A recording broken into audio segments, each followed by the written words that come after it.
On the News Channel 5 network, this is OpenLine.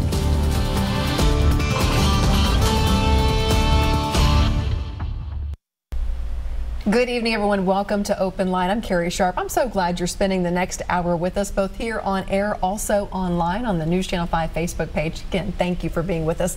An important topic tonight that we'll wade through over the next hour.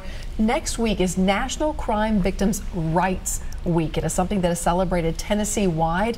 We're going to tell you about what's going on if you want to take part. Also something that you may not give a lot of thought to, and tonight is a good chance to stop and to do that. Two wonderful guests here tonight. Tina Fox, the Director of Victims Services with the Board of Parole. Yes. Want to dig into what that really all means. Sure. Also, Pastor Joey Spann from the Burnette Chapel Church of Christ. Thank you for being here. Thank you. So much to ask you about. I'm going to hold on my questions for just a second. Okay. Let's first find out about National Crime Victims' Rights Week. What is that, Tina? Yeah, so National Crime Victims' Rights Week is a week being honored just not in Tennessee but nationally during the week of April the 9th through the 13th. Next week. Next week coming up. And so we honor and remember crime victims during the entire week. We have ceremonies across the state and literally in every market, large market. We remember crime victims' names during that week. Oftentimes we remember the offenders' names, but this is a week where we solely focus and concentrate on crime victims, their rights, and also an opportunity for us to honor them during this very special week. The governor has proclaimed next week as National Crime Victims' Rights Week in Tennessee, so we're very excited about that. Why is this so very important to do? It's important because crime victims have rights, and so oftentimes crime victims are extracted from the criminal proceedings process, and so the Tennessee Board of Parole, in addition to the Tennessee Bureau of Investigation, the Tennessee Department of Correction, and Tri-Corps have come together and planned what we believe is a week replete with opportunities to remember and honor crime victims so that they won't get left out of the process. This is a week that we literally will be focused on them. How do you believe that victims are left out of the process from the time of the crime to the time that you see folks when it comes up for a board of parole and victims come in to often tell their story as well? How are people left out? Yeah, unfortunately, crime victims oftentimes are displaced. They are emotionally distraught from horrific offenses that occur, and so they may pull themselves out of that process where I don't want to be bothered with it, I want to suppress what has happened to me. And then on the other hand, we have crime victims who want to be engaged but don't know how to be engaged, and so education is so essential for us as we educate Tennesseans, crime victims all over the state, to let them know that we don't want them to be extracted because it is their legal right to be actively engaged in the parole hearing process if they choose. Right. No one sets out to be the victim of a crime, and it's new territory the first time it happens to you. You don't, I'm sure, know where to look, what to do, who to go for to help. Right. Yeah. Crime victims didn't volunteer to be a crime victim. But what I tell you is that everyone walks around with that important sign around their necks that says, make me feel important, make me feel special, especially crime victims, because they're at a total loss oftentimes throughout this process. So we try to educate them and we try to make them feel special in the process. We're going to continue to dig into this and to talk about the different events going on across the state. So if you want to pull out a pen and paper, we're going to be giving dates and times coming up throughout the next hour. So you may want to jot those down. I want to pull Pastor Spann into this conversation. Thank you again for being here. So very meaningful. People probably recognize your name if they don't know you personally. You've been in the news a lot since September when a mass shooting happened at your church in Antioch. You were shot. Yes. 7 of your parishioners were hurt. How are you doing? Well, one was killed. Yes. You know, and but the church is in a healing process. I'm asked regularly, have we healed over it yet? And we haven't. I don't know if you'll ever heal completely. The emotional things are there in on Wednesday night services and Sunday night services when our members are talking and we're discussing it together. It regularly goes back to that scene and all the things that has happened afterwards. It wasn't just about the shooting. It's opened my eyes to a whole lot of things, you know, and the traumatic stress, the post-traumatic stress that followed it, and people just constantly looking around now at church. And if somebody walks in, a visitor, and he's looking around, our people notice that now. So, but we're doing well. The church is growing. Some of our people who had moved away have come back, and we're getting stronger every time we meet. And so we're healing. God's blessing us with healing. It's just a process, just a long process, evidently. Physically, are you doing okay? Yes, yeah. Physically, the health's back totally for me. My wife was shot in the leg, and she not healed yet. The bullet severed a nerve that went to her foot, and so her foot is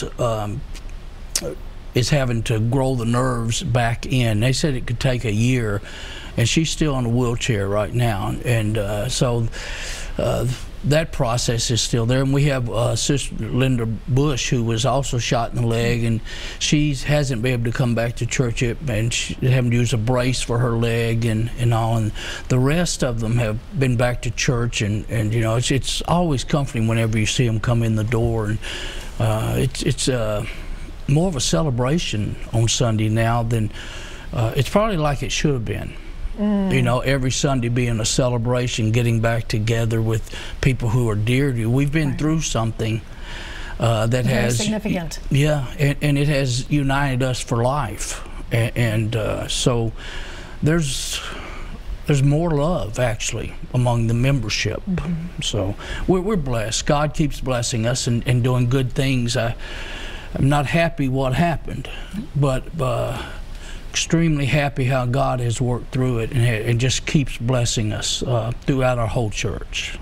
How would you say? Can you give me some examples? Because I think that is truly significant that you can say that. It's worth exploring a little further. The blessing us? Yeah.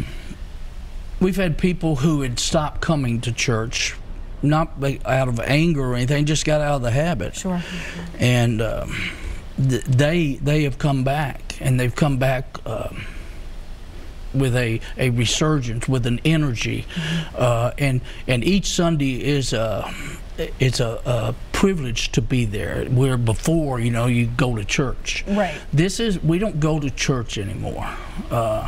We come together and we worship, and we sing together, we pray, and all this is together. And when services are over and I go back to the door to shake hands, nobody's coming out. Everybody just wants to stay. No, they're staying and talking. I'm telling you, this is every Sunday now, and it's just as the preacher, you know, I look with a lot of pride upon them, the passion that they have for each other, and so there's been a rededication and.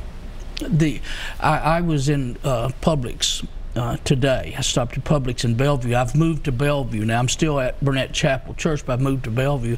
I was in the Publix today, and John Pugh, who's an elder at the Western Hills Church of Christ in West Nashville, recognized me, and we started talking, and you know, hugs me. And those blessings, and when I didn't even realize we were in a prayer real quick, and I didn't even know it was coming up, and all of a sudden we're praying. But it's so the outpouring of love. And I went to buy some furniture, and the guy wants his picture taken with me. I was hoping he would discount my furniture, but he didn't do that. You're like, come on, the real blessing here. But it's constantly everywhere we go, and what it's done for us, what it's done for me, is open our eyes to the size of the believers. We're a little church, but the size of the believers, and this.